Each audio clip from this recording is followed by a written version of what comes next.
संघाचे कार्यकर्ते संघ म्हणून जवळजवळ कधीही नागरी समस्यांना भिडत नाहीत.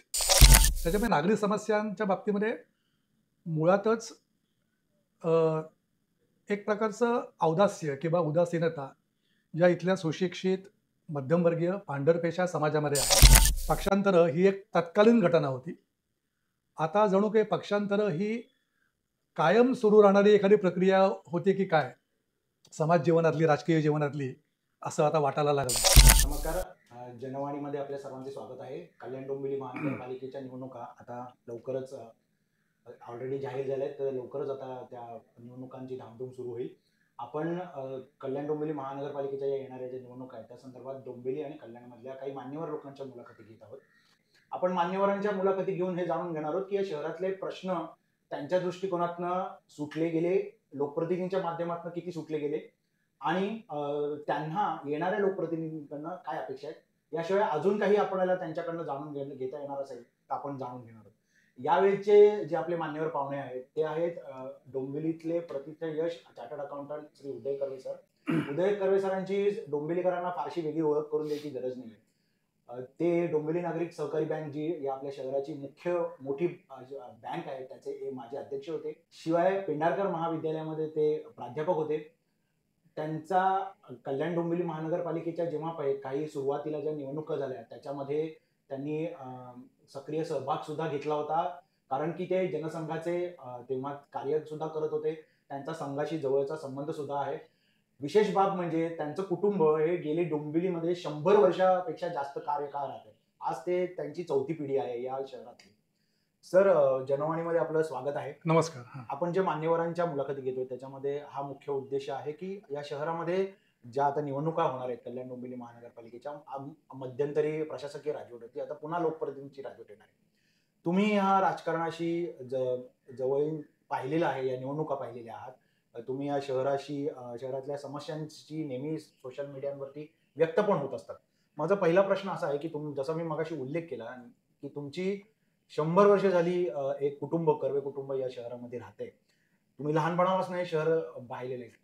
काय वाटतं, राजकीय जडणघडण आणि निवडणुकांमधनं खरंच या शहराचं डेव्हलपमेंट झालं किंवा विकास झाला असं वाटतं का तुम्हाला? हे खरं आहे की आमचं कुटुंब 100 वर्षाहून जास्त वर्ष या शहरामध्ये आहे आणि साधारणतः 2000-2005 पर्यंत निवडणूक टू निवडणुकांच्या वेळेला मी त्या कामामध्ये सक्रिय असायचो. आणि तुम्ही जनसंघाचा उल्लेख केलात तो एका अर्थाने बरोबर आहे की अगदी 8वी-9वी पासून डोंबिवलीच्या बाहेर कुठे पोलिंग एजंट म्हणून जाणं किंवा कार्यकर्ता म्हणून जाणं, असं अनेक त्यावेळेला संघात जाणारी मंडळी, मी त्याला मुलं म्हणता येईल खरं म्हणजे, असं करत होते. त्यांच्याबरोबर मी पण असायचो. आणि मग त्याच्यानंतर भाजप आणि नंतर असा तो प्रवास होता. या डोंबिवली शहराचं मला जाणवलेलं वैशिष्ट्य असं, कारण मी लहानपणापासून आत्तापर्यंत या एकाच शहरामध्ये आहे, की मुळात इथले जे नागरिक आहेत, म्हणजे प्रामुख्याने त्याला आपण एक पांढरपेशा सुशिक्षित मध्यमवर्गीय नागरिक म्हणतो, त्यांच्यापुरतं मी बोलतोय. तर त्यांना नागरी सुविधा किंवा ज्याला आपण सिव्हिक अमेनिटीज म्हणतो, त्याचं मुळात फारसं आकर्षण आहे की नाही किंवा त्याची फारशी गरज तीव्रतेने वाटते की नाही, हाच खरा म्हणजे एक प्रश्न आहे. आता महाराष्ट्रामधले किंवा देशामधले तुम्ही काही भाग किंवा काही शहरं अशी बघाल की जिथे नागरी समस्यांवरनं वेळोवेळी आवाज उठवला जातो, आंदोलनं होतात, कार्यक्रम होतात आणि काही फोरम तर वर्षभर त्याकरता सक्रिय असतात, त्या भागाच्या नागरी समस्या. डोंबिवली शहरातली असं आपण म्हणतो की सांस्कृतिक राजधानी आहे आणि पुण्याच्या नंतर शैक्षणिक राजधानी म्हणून पण बऱ्याच वेळा डोंबिवलीचा उल्लेख होतो. परंतु ही जी काही एक शैक्षणिक प्रगल्भता आहे किंवा सांस्कृतिक प्रगल्भता आहे, त्याचं प्रतिबिंब खूप चांगल्या नागरी सुविधा मिळणं हा आपला हक्क आहे, अशा भावनेमध्ये कधी परावर्तित झालेलं दिसलं नाही. म्हणजे गमतीने म्हणायचं तर हे एक शहर असं आहे की इथे सर्व खूप उंचीची लोकं राहतात. म्हणजे अशा अर्थाने की ते सकाळी उठून उभे राहिले, की मग त्यांना नागालँडमधल्या समस्या दिसतात, आसाममधल्या समस्या दिसतात, काश्मीरमधल्या समस्या दिसतात, ज्या की खऱ्या आहेत. त्याकरता इथली बरीच मंडळी काम पण करत असतात, चांगलं काम करतात. परंतु इथल्या मंडळीनं समजा असं म्हटलं, की बाबा अतिशय खराब रस्ते आहेत, अतिशय भयानक ट्रॅफिकची आणि प्रदूषणाची अवस्था आहे. अशा प्रश्नांकरता वेळ काढून एकत्र येऊया, एखादा मोठा मोर्चा काढूया किंवा त्याच्याकरता काही चौक सभा घेऊया, तर त्याला मिळणारा प्रतिसाद हा कमी असतो. Unless it is under some political banner. आणि जास्त करून आवड कुठली आहे इथल्या लोकांना, की साहित्यिक चर्चा आहेत, एकमेकांचे सत्कार करणं आहे किंवा वर्षप्रतिपदेला निघणारी नववर्ष स्वागत यात्रा आहे. अशा ज्या गोष्टी आहेत, ज्याच्यामध्ये उत्सवी स्वरूप जास्त आहे. कुठल्या प्रश्नांची उकल वगैरे नाही करायची किंवा रोजच्या कुठल्या प्रश्नाला भिडायचं नाहीये. सर्वांनी एकत्र यावं, काहीतरी चांगलं साजरं करावं, एकमेकांना पुरस्कार द्यावेत, एकमेकांचं कौतुक करावं. अशा भावनिक गरजा जास्त. आणि मी मगाशी म्हटल्याप्रमाणे उत्तम रस्ते, सुनियोजित ट्रॅफिक, ट्रॅफिकचे सिग्नल आहेत किंवा पोलीस उभे आहेत, रिक्षा स्टँड आहेत, तिथे रिक्षावाले रांगेत उभे आहेत. मला शुद्ध चांगलं पाणी येतं, वीज पुरवठा बऱ्यापैकी नियमित येतो. अशा गोष्टी असणं हा नागरिक म्हणून आमचा हक्क आहे. ह्याबद्दलची तीव्रता इथे खूपच नगण्य आहे. आणि बाकीचे भावनिक विषय आहेत. मग त्याच्यामध्ये कधी धर्म आहे, कधी संस्कृती आहे किंवा कौतुक आहेत, सत्कार आहेत. अशा वेळेला ज्या भावना प्रकट होतात, त्या खूप तीव्र असतात. त्याच्यामुळे नागरी समस्यांच्या बाबतीमध्ये मुळातच अ, एक प्रकारचं औदास्य किंवा उदासीनता ज्या इथल्या सुशिक्षित, मध्यमवर्गीय, पांढरपेशा समाजामध्ये आहे. गेल्या काही वर्षामध्ये सोशल मीडिया मोठ्या प्रमाणात पुढे आलाय, तिथं तो व्यक्त होईल. परंतु प्रत्यक्ष उठून सरकार दरबारी जाईल किंवा काही लोक एकत्र जमून त्यासंबंधी काही एखादा मोर्चा काढतील, आंदोलनं, धरणं, लोकप्रतिनिधींना घेराव घालतील, असं तुम्हाला इथे फार कमी वेळा बघायला मिळेल. म्हणजे मुळात खूप अत्युत्तम नागरी सुविधा इथल्या मंडळींना हव्यात आहेत का? आणि त्याच्याकरता ते प्रयत्नशील राहणार का? हा मुळात प्रश्न आहे माझ्या दृष्टीने. तुम्ही म्हणताय की साधारणतः येथील मतदार किंवा जो राहणारा नागरिक आहे तोच उदास आहे याबाबत. बऱ्यापैकी उदास. बऱ्यापैकी उदास आहे. पण लोकप्रतिनिधी निवडणुकीतना जेव्हा लोकशाही माध्यमातून आपण निवडून देतो तेव्हा लोकप्रतिनिधींची पण एक मोठी जबाबदारी असते. तर तुम्ही स्वतः या प्रक्रियेमध्ये होतात, तर लोकप्रतिनिधींनी जसं आजही जर समस्या त्याच आहेत ज्या एक काही काळापूर्वी होत्या, फारशा त्याच्यामध्ये काही बदल झालेले नाही असं लोकांची स्वतः ओरड आहे. मग अशा काळामध्ये हे लोकप्रतिनिधी सपशेल हरलेत किंवा फेल झालेत असं आपण म्हणू शकतो का?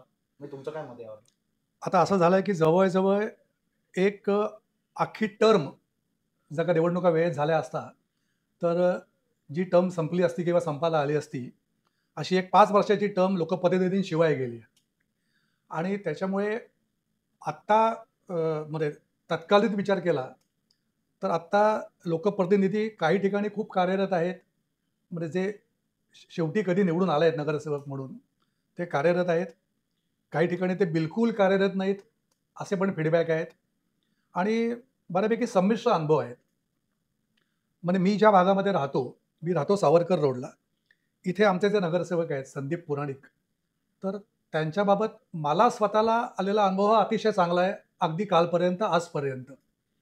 मध्ये कुठलाही प्रश्न असेल की कचरा उचलला जात नाहीये किंवा चुकीच्या प्रकारे पार्किंग झालंय की तिथे टू व्हीलर पण नेता येत नाहीये, तर त्यांना फोन केला किंवा त्यांना फोटो काढून पाठवला, तर बऱ्यापैकी वेगाने कारवाई होईल याकरता ते प्रयत्नशील असतात. आणि म्हणजे मी स्वतः पण प्रयत्नशील असतो, परंतु त्यांच्याबद्दलचा अनुभव चांगला आहे. परंतु माझे बाकीचे मित्र जे निरनिराळ्या भागात राहतात, डोंबिवली पूर्वेला, पश्चिमेला, असा सगळ्यांचा काही असा अनुभव नाहीये. म्हणजे काही ठिकाणी तर नगरसेवक जणू काही नाहीच आहेत. ते म्हणतात, की "बाबा माझी टर्म कधीच संपली. आता मी कशाकरता लक्ष घालू या नागरी समस्यांमध्ये? तुम्ही मला का फोन करताय आता? हे नंबर आहेत त्या अधिकाऱ्यांचे, त्यांना फोन करा." अशी पण उत्तरं काही ठिकाणी मिळत आहेत. आणि अ, आता तर असं होणार आहे, की आता तर प्रभाग रचना नावाचा एक प्रकार येतोय. त्याच्यामुळे पूर्वी कसं होतं, की मला नगरसेवक पदाकरता माझ्या वॉर्डामधून समजा एक 4 लोकं उभे आहेत. त्यातल्या एकाला मत द्यायचं असायचं. आता मला मुळात 4 लोकांना मतं द्यायची आहेत. म्हणजे जिथपर्यंत मला कळलंय त्याप्रमाणे सांगतोय. तुम्ही दुरुस्त करा मला काही चूक होत असेल तर. आणि त्याच्यामुळे आता त्याचा फायदा होईल, की बाबा मला एखाद्या नागरिक समस्येकरता माझ्या हक्काची 4 माणसं मिळतील. का आपण असं म्हणतो ना, की त्याला कोणीच अ, जातीने लक्ष घालणार नाही. जातीने याचा अर्थ वैयक्तिकदृष्ट्या लक्ष घालणार नाही. एखादा म्हणेल, की बाबा तुम्ही ही समस्या त्याला सांगा, तो हं, म्हणेल त्याला सांगा, असं होईल.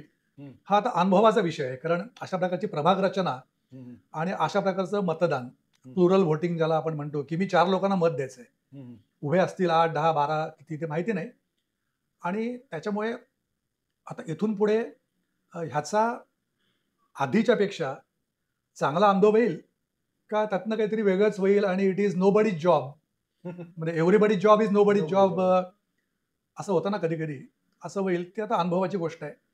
परंतु अ, हे मान्य केलं पाहिजे की काही नगरसेवकांनी अतिशय चांगली कामगिरी पण या म्हणजे कल्याणचं मला माहिती नाही, पण डोंबिवली या भागामध्ये केलेली आहे. म्हणजे अगदी माझ्या लहानपणचं उदाहरण द्यायचं तर आप्पा दातार म्हणून एक नगरसेवक होते, ज्यांच्या नावाने एक चौक आहे आता.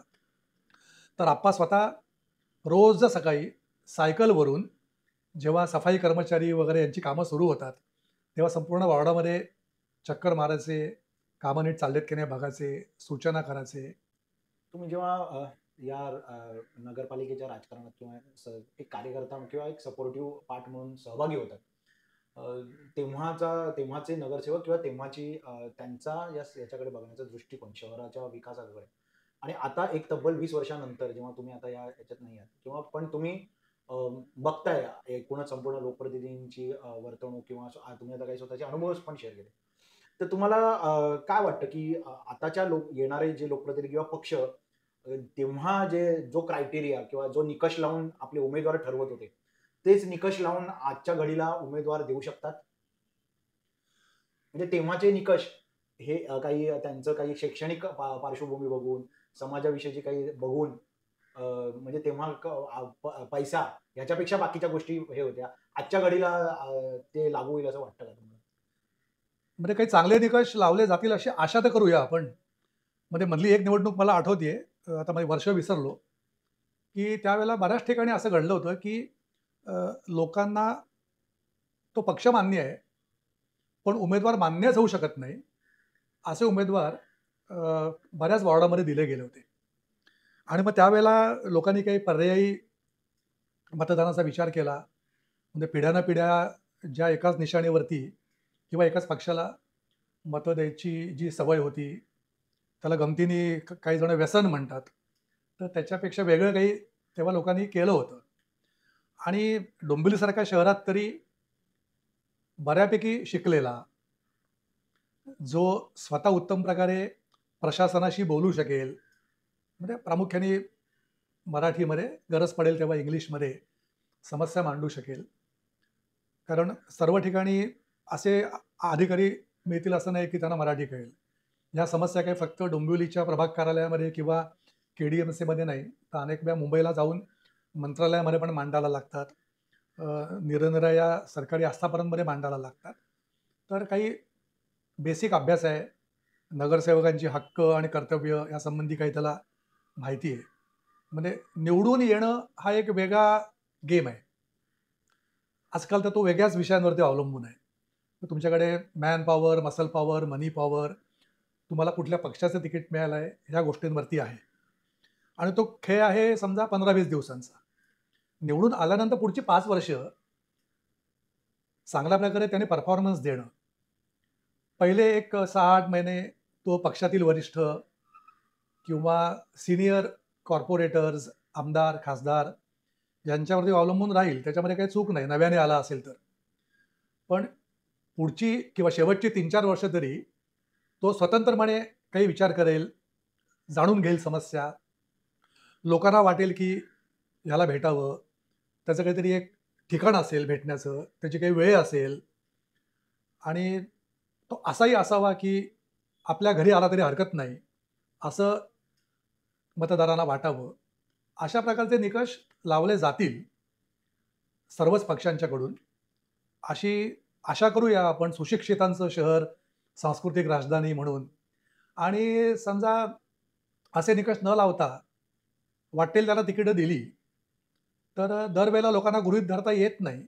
हे मधल्या एका निवडणुकीत तरी खूप ठळकपणे लोकांनी दाखवून दिलेलं आहे. आता जो विषय निघाला तसा की मगाशी तुम्ही तुमचं माहिती देताना सांगितलं की तुम्ही संघाशी पण निगडीत होतात आणि प्लस सक्रिय या निवडणुकांमध्ये सुद्धा तुम्ही सहभागी घेतला होता. 2005 पर्यंत इलेक्शन टू इलेक्शन बरोबर. बऱ्यापैकी मी काम करायचो. गेली 50-60 वर्ष पहिले जनसंघ, संघ, भाजप यांची या आपण डोंबिवलीमध्ये म्हणूया की मोठ्या प्रमाणावरती पकड आहे आणि ते राजकीय याच्यामध्ये सुद्धा मोठ्या प्रमाणावर डोंबिवलीचा वर्चस्व आहे त्याच्यामध्ये. परंतु असं असून सुद्धा या शहराची म्हणावा तसा काय कुठलाच विकास झाला नाही. त्याच्या लोकप्रतिनिधींनी सुद्धा काही म्हणजे अशी ओरड होते की लोकप्रतिनिधींनी सुद्धा काही फारसं ह्या शहराच्या विकासासाठी काही काम केलेलं ठळकपणे दिसत नाही. असं असताना सुद्धा कायमस्वरूपी त्याच पक्षाला अत्यंत आंधळेपणाने मतदान केलं जातं. तुम्ही त्या पक्षाशी किंवा त्या संघाशी असल्यामुळे त्या काळामध्ये सक्रिय होतात, आज जरी नसलात तरी. काय वाटतं नेमकं याच्यामुळे की का अशा प्रकारचा आंधळेपणा मतदारांमध्ये आहे? 2 अलग अलग गोष्टी आहेत. एक म्हणजे तुम्ही संघाचा उल्लेख केलात आणि संघाचा म्हणून जो राजकीय पक्ष ओळखला जातो तो एक वेगळा विषय आहे. संघाबद्दलचा माझा जो काही इतक्या वर्षांचा अनुभव आहे, जो काही देशभर असा असेल असं नाही, त्याच्यामुळे वन कॅनॉट से की it is a representative experience. परंतु इथला जो अनुभव आहे तो असा आहे की मुळात संघाचे कार्यकर्ते संघ म्हणून जवळजवळ कधीही नागरी समस्यांना भिडत नाहीत. त्यांच्या म्हणजे ते एका वेगळ्याच प्रतलावरती असतात आणि त्यांच्या डोक्यातले मनातले विषय हे काहीतरी वेगळेच असतात. त्यांचे रुटीन जे काही उत्सव आहेत ते त्या वेळेला वरनं येणारे कार्यक्रम, शिबिरं आणि संपर्क करणं. तर म्हणजे असं गमतीने म्हणावं की काय, असं कधी कधी मला वाटतं. तुमचा प्रश्न असा होता की संघाचं काम एवढं असून सुद्धा नागरी समस्यांची ही स्थिती का? तर संघाचं काम एवढं असल्यामुळे अशी स्थिती आहे की काय, असं कधी कधी मला आमचे बाहेरगावचे जे मित्र किंवा नातलं घेतात त्यांचं हे म्हणणं असतं की मुळात जे रोजच्या जीवनाशी निगडीत नागरी समस्यांचे विषय आहेत हे कधी संघमंडळींच्या ऐरणीवरती घेतले जात नाहीत. आणि मग आता त्यातले बरेचसे जण ज्याला आपला राजकीय पक्ष मानतात तो पूर्वी जनसंघ किंवा आता भारतीय जनता पक्ष आहे. आता डोंबिवलीमध्ये मी म्हटलं तसं की जो सुशिक्षित पांढरपेशा मध्यमवर्गीय वर्ग आहे तो वर्षानुवर्ष ह्या एकाच पक्षाला मत देत आला. हे जरी खरं असलं तरी कारणं तीच आहेत असं नाहीये. कारणातही काही बदल झालेत, नेतृत्वामधले काही बदल आहेत. मी देशाच्या नेतृत्वासंबंधी बोलतोय आणि त्या वेळेचं नेतृत्व ह्या वर्गाला अपील होत गेलं. परंतु त्या वेळेला जे कोणी शीर्षस्थ नेतृत्व आहे त्यांच्याकडे बघत मी नगरपालिकेत पण मतदान करायचं आहे की नाही, महानगरपालिकेत पण त्याच प्रकारे मतदान करायचं आहे की नाही, का मी माझ्या वाट्याला जो येणार आहे, ज्याचा माझा रोजचा संबंध येणार आहे, हा नगरसेवक कसा आहे, त्याचा अनुभव काय, त्याचा कंडक्ट काय, त्याची ॲबिलिटी काय, हे पण बघायला पाहिजे. हा तारतम्य लोकांनी बाळगायला पाहिजे. पण मी मगाशी म्हटलं तसं ह्याच्यामध्ये खूप कडेलोट झाला. म्हणजे इथली बहुसंख्य लोक ज्याला आपला पक्ष मानतात अशा पक्षाकडून सुद्धा जर का खूपच चुकीचे उमेदवार दिले गेले तर दरवेळेला लोक ते मान्य करतात असं नाही. आणि कल्याण डोंबिवली महानगरपालिकेच्या एका कुठल्या तरी निवडणुकीमध्ये असं झालेलं आहे की मला वाटतं ठाकुर्ली स्टेशनच्या पुढचा भाग ते पार अगदी डोंबिवली स्टेशनच्या थोडं पुढे या सलग पट्ट्यामध्ये काही वेगळे पर्याय त्यावेळेला लोकांनी निवडले होते. तर त्याच्यामुळे आणि आता परत एक वेगळा मुद्दा असा आहे की एक पूर्णपणे नवीन वयोगट जो आत्ता 18 ते 30 ह्या वयोगटातला आहे, ज्याचं पूर्णपणे फ्रेश थिंकिंग आहे. त्याच्या अपेक्षा वेगळ्या आहेत, त्याची जजमेंट्स वेगळी आहेत, तो जगाकडे वेगळ्या दृष्टीने बघतो. त्यातली अनेक मित्रमंडळी किंवा ते स्वतः यांना परदेशातले अनुभव आहेत किंवा भारतामधल्या अन्य महानगरांचे अनुभव आहेत, तिकडे जाणं येणं आहे आणि त्याच्यामुळे तिथल्या सगळ्या परिस्थितीशी तुलना ते डोंबिवली कल्याणशी करत असतात, त्याच्यावरती बोलत असतात. तर त्याच्यामुळे हा जो एक नवीन मतदार वर्ग, कारण निवडणुका झालेल्या नाहीत 5 वर्ष, तर त्याच्यामुळे आपण असं म्हणू की गेल्या 10 वर्षात जो पहिल्यांदा मतदान करणार आहे, हा सगळा वर्ग आता वेगळ्या प्रकारे विचार करतोय. असं तो स्थानिक स्वराज्य संस्थांकरता सुद्धा पक्षनिष्ठा किंवा राष्ट्रीय नेतृत्व ह्याच्याकडे बघेल की नाही, हे आता सांगणं अवघड आहे. माझा एक शेवटचा प्रश्न असा आहे की आता नुकताच काही पक्षांतर मोठ्या प्रमाणावरती आता झाली की एकमेकांना धडा शिकवण्यासाठी म्हणा की ह्याला ते पक्षांतरांकडे विषयाकडे जास्त करून सगळ्यांचा म्हणजे नागरिक सुविधा राहिल्या बाजूला आणि या पक्षांतरांकडेच आता जास्ती चर्चा आणि त्याचं गुऱ्हाळ प्रसार माध्यमांमध्ये सुद्धा सुरू आहे. काय एक नागरिक म्हणून तुम्ही याच्याकडे कसं बघताय? म्हणजे आता म्हणजे माझे जवळजवळ सर्व पक्षांमध्ये वैयक्तिक मित्र आहेत. त्यातले काही जण तर असे आहेत की अगदी विद्यार्थी संघटनांच्या निवडणुकांपासून ते महापालिकेच्या निवडणुकांपर्यंत आम्ही एकमेकांच्या समोर विरुद्ध म्हणून उभे होतो. परंतु त्यांची आणि आमची वैयक्तिक मैत्री अजूनही खूप चांगली आहे. तेव्हाही वैयक्तिक संबंधामध्ये कुठे बिघाड होत नव्हते. आणि वर्षानुवर्ष ती मंडळी म्हणजे निर्णय राजकीय पक्ष आहेत. कोणी भाजपचा असेल, कोणी शिवसेनेचा असेल, कोणी काँग्रेसचा असेल, वर्षानुवर्ष त्या पक्षाला राजकीय यश मिळो न मिळो त्याचं काम करत होती. गेल्या काही दिवसात किंवा काही महिन्यामध्ये जी काही परिस्थिती तयार झाली आहे, तिचं काय वर्णन करावं हेच कळत नाही. म्हणजे टोकाची उद्विग्नता यावी किंवा अक्षरशः हसू यावं, त्याची थट्टा वाटावी, असं सगळं चालू आहे. आणि आत्तापर्यंत आपण असं बघत आलो की ज्याला दुसऱ्या पक्षातला आहे, म्हणजे विरोधी पक्षातला असं म्हणू, म्हणजे मी समजा एखाद्या पक्षात आहे आणि माझ्या बरोबरचे पक्ष नाही आहेत, त्यातल्या एखाद्याचं पक्षांतर होत असे. परंतु आत्ता म्हणजे समजा भाजप, उद्धव ठाकरे शिवसेना गट, शिंदे शिवसेना गट किंवा शिवसेना, शरद पवार राष्ट्रवादी, अजित पवार राष्ट्रवादी, काँग्रेस, हे 6 तर आपण मोजूया. तर ह्या 6 मध्ये जेवढी परमिटेशन कॉम्बिनेशन शक्य आहेत, म्हणजे या 6तल्या कुठूनही कुठेही माणूस जातो, त्याला घेतला जातो, त्याचं जंगी स्वागत होतं. तो अगदी काल परवापर्यंत एका पक्षामध्ये होता, तिथे तो हिरिरीने बोलत होता. आज तितक्याच हिरिरीने तो नवीन ज्या पक्षामध्ये आलाय त्याच्या बाजूने बोलतो. उद्याचं परत माहिती नाही.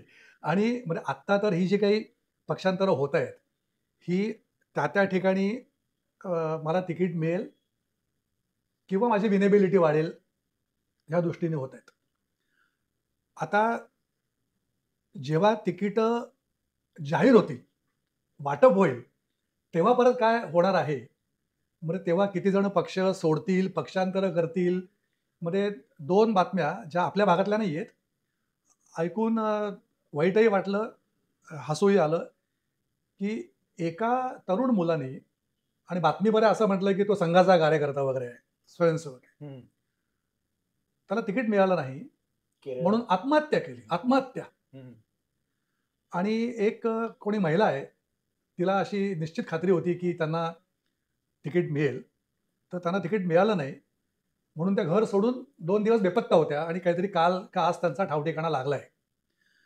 तर म्हणजे छोट्या छोट्या राजकीय महत्वाकांक्षा या तुमचं मन आणि मेंदू किती मोठ्या प्रमाणामध्ये व्यापून टाकतायत. आणि ही मगाशी म्हटलं ही तरुण पिढी त्यातले काही परत इच्छुक असतील. कारण मग एक म्हणजे असं पण नाहीये बरं का त्याच्यामध्ये, की सगळेजण पैसे कमवण्याकरताच ते करत आहेत. पण एक प्रकारचं पोझिशनिंग, मान-मरातब, प्रतिष्ठा. प्रतिष्ठा, तथाकथित प्रतिष्ठा, हा पण त्यातला मोठा भाग आहे. आणि आता जणू काही मी या पक्षामध्ये आलोय म्हणजे मला अमुक-अमुक ठिकाणी अमुक-अमुक तिकीट मिळणारच आहे. हे सगळं फिक्स आहे आता. Time is the only matter असं गृहीत धरून चाललंय. आणि मग तिथे पुढच्या काही दिवसामध्ये अजून कोणीतरी आलं किंवा तिथे काहीतरी वेगळं आरक्षण पडलं, काही कारणामुळे, ह्यांना तिकीट नाही मिळालं, तर असं टोकाचं फ्रस्ट्रेशन होऊन असं काही वेड्यावाकड्या गोष्टी ह्यांनी करू नयेत. एवढी एक आता म्हणजे आता ज्या वयोगटामध्ये मी आहे, त्या वयोगटाचा एक प्रतिनिधी म्हणून तशी अपेक्षा व्यक्त करतो. आणि हे जे काही पक्षांतर चाललंय, म्हणजे आता एका ठिकाणी महायुती आहे आणि एका ठिकाणी महाआघाडी आहे. आता समजा महायुतीमध्ये 3 पक्ष आहेत. तर त्याच्यात पण आपसामध्ये पक्षांतरं होत आहेत. हे अनाकलनीय आहे. तोच नियम महाआघाडीकरता पण लागू आहे. आणि म्हणजे हे कुठे जाऊन आणि कधी थांबणार आहे? म्हणजे निवडणुकीच्या निकालानंतर तरी हे थांबणार आहे? का परत तिथे परत फोडाफोडी, पक्षांतरं चालूच राहणार आहे? म्हणजे पूर्वी पक्षांतरं ही एक तत्कालीन घटना होती. आता जणू काही पक्षांतरं ही कायम सुरू राहणारी एखादी प्रक्रिया होती की काय? समाज जीवनातली, राजकीय जीवनातली, असं आता वाटायला लागलंय. तर हे होते उदय कर्वे सर. सरांनी एकूणच कल्याण डोंबिवली महानगरपालिकेच्या ज्या येणाऱ्या निवडणुका आहे यावरती आपली वेगवेगळी परखड मतं आपल्यासमोर मांडलेली आहेत. कल्याण डोंबिवली महानगरपालिकेच्या येणाऱ्या निवडणुकीच्या दृष्टिकोनातून त्यांना नेमकं काय वाटतं, लोकप्रतिनिधींकडनं त्यांच्या काय अपेक्षा आहेत, हे सुद्धा त्यांनी आपल्यासमोर व्यक्त केलं. आपण अजून अनेक मान्यवरांच्या मुलाखती घेणार आहोत. तर नक्की पाहायला विसरू नका, चॅनलला सबस्क्राईब करायला विसरू नका. तोपर्यंत धन्यवाद. तुम्हालाही धन्यवाद. आणि कल्याण डोंबिवलीतील सर्व नागरिक आणि मतदार ज्यांना एक चांगलं सुशासन आणि प्रशासन मिळावं, ह्याच्याकरता मनापासून शुभेच्छा आणि धन्यवाद.